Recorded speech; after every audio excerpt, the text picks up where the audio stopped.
안녕하세요. 오늘도 저 아라와 큐티를 시작해볼까요?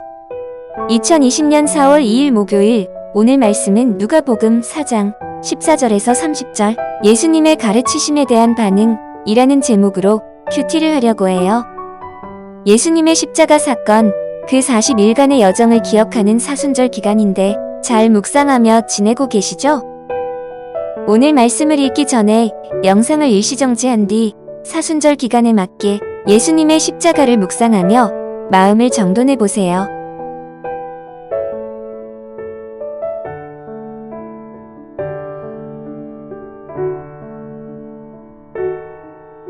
이제 시작해 볼까요?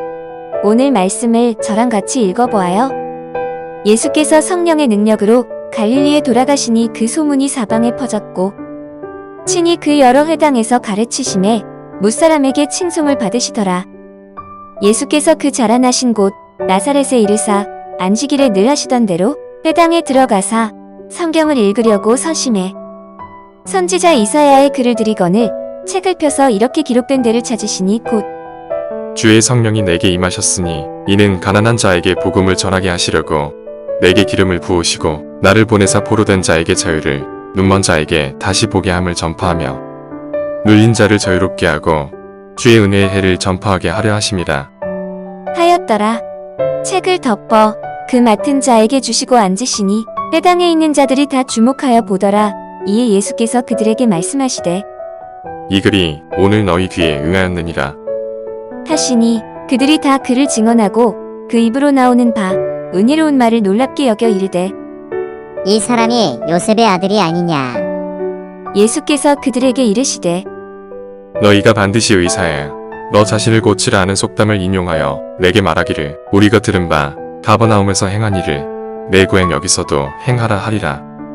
또 이르시되 내가 진실로 너희에게 이르노니 선지자가 고향에서는 환영을 받는 자가 없느니라. 내가 참으로 너희에게 이르노니 엘리야 시대에 하늘이 3년 6개월간 닫히어 온 땅에 큰 흉년이 들었을 때 이스라엘에 많은 과부가 있었으되 엘리야가 그중 한 사람에게도 보내심을 받지 않고 오직 시돈 땅에 있는 사렙다의 한 과부에게 뿐이었으며 또 선지자 엘리사 때 이스라엘에 많은 나병 환자가 있었으되 그 중에 한 사람도 깨끗함을 얻지 못하고 오직 수리아 사람 나아만 뿐이었느니라. 회당에 있는 자들이 이것을 듣고 다 크게 화가 나서 일어나 동네 밖으로 쫓아내어 그 동네가 건설된 산 낭떠러지까지 끌고 가서 밀쳐 떨어뜨리고자 하되 예수께서 그들 가운데로 지나서 가시니라. 아멘.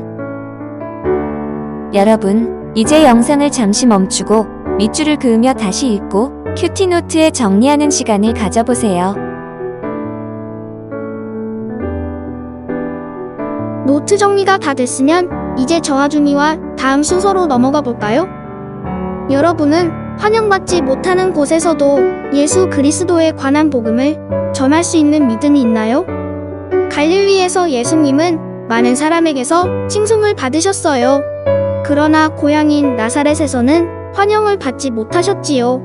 사람들은 예수님을 어릴 때부터 봐와서 거부감이 들었던 것 같아요. 예수님이 가르치시는 말씀과 해석을 받아들이기 어려워했어요. 예수님이 직접 말씀을 가르치시는데도 부정적인 반응을 보이는 사람들이 있었지요.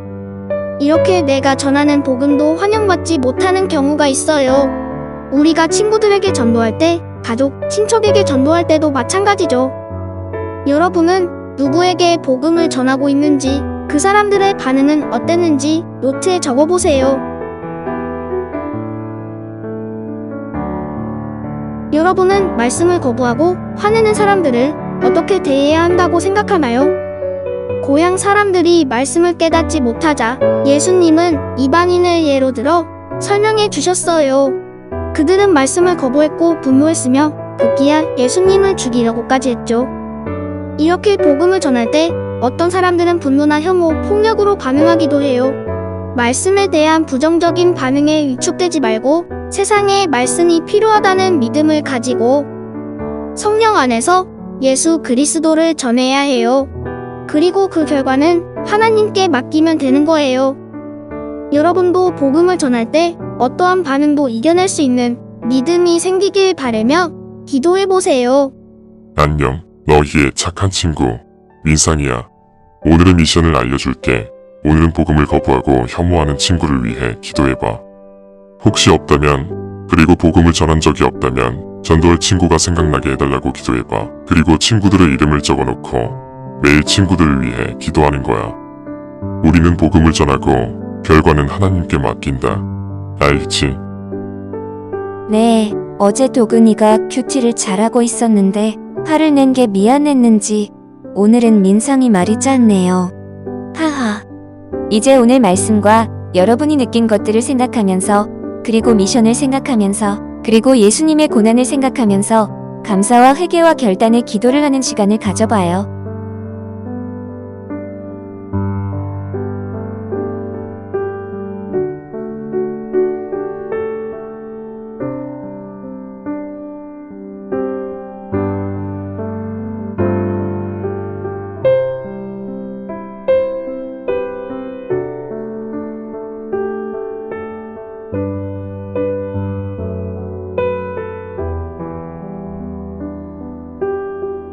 하나님, 예수님께서 고향에서 환영받지 못하고 죽임을 당할 수도 있었던 상황이 있었던 것을 오늘 말씀을 통해 볼 수 있었습니다. 우리도 어떠한 환경에서든지 믿음을 잃지 않고 예수님을 증거할 수 있는 증인의 삶을 살 수 있도록 지혜와 용기를 허락해 주시고 성령님 항상 도와주세요. 예수님의 이름으로 기도합니다.